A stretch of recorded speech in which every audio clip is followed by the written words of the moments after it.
मित्तल भवन के दरवाजे जैसे ही खुले, अंदर खामोशी की एक भारी लहर फैल गई। सभी की नजरें एक साथ दरवाजे की ओर उठीं, जहां प्रथम और राध्या खड़े थे। दोनों थके हुए, डरे हुए, लेकिन सुरक्षित थे। रजनी जी की आंखों में आंसू आ गए। दादी ने भगवान का नाम लिया और ओमकार जी ने राहत की सांस ली। लेकिन इस सुकून भरे पल को ज्यादा देर टिकने का मौका नहीं मिला। एकता की नज़र जैसे ही राध्या के हाथ में पकड़े बैग पर पड़ी, उसके चेहरे का रंग बदल गया। वो तेज कदमों से आगे बढ़ी और गुस्से में बोली, लो, देख लिया सबने। मैंने पहले ही कहा था, ये सब इन दोनों की चाल है। पैसे भी इनके पास हैं और ड्रामा भी पूरा कर लिया। उसकी आवाज में इतना जहर था कि कमरे की हवा भी भारी हो गई। राध्या घबरा गई। भाभी, आप गलत समझ रही हैं। लेकिन एकता ने उसकी बात बीच में ही काट दी। बस, अब एक शब्द भी मत बोलना तुम्हारी सच्चाई सबके सामने आ चुकी है। तभी अहम, जो अब तक चुप खड़ा था, अचानक गरज उठा, एकता, तुम्हें और कुछ बोलने की जरूरत नहीं है। पूरा घर सन्न रह गया। अहम की आवाज में ऐसा गुस्सा था जैसा पहले कभी किसी ने नहीं देखा था। एकता ने हैरानी और चोट भरी नजरों से अहम को देखा। अहम, तुम मुझसे ऐसे बात कर रहे हो? हाँ, क्योंकि तुम हद पार कर रही हो, अहम ने सख्त लहजे में कहा। तुम बिना कुछ जाने समझे आरोप लगा रही हो। जब ये दोनों अपनी जान बचाकर आए हैं, तब भी तुम इन्हें दोष दे रही हो। एकता के चेहरे पर अपमान और गुस्से की लकीरें गहरी हो गईं। तो अब मैं गलत हो गई? सब गलत मैं ही हूं? उसकी आवाज कांपने लगी, लेकिन गुस्सा कम नहीं हुआ।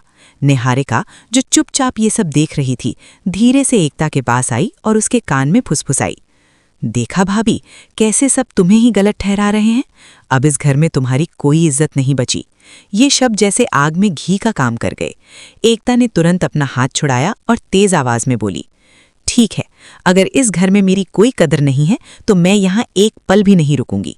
वो मुड़ी और तेजी से दरवाजे की ओर बढ़ने लगी। भाभी, रुक जाइए।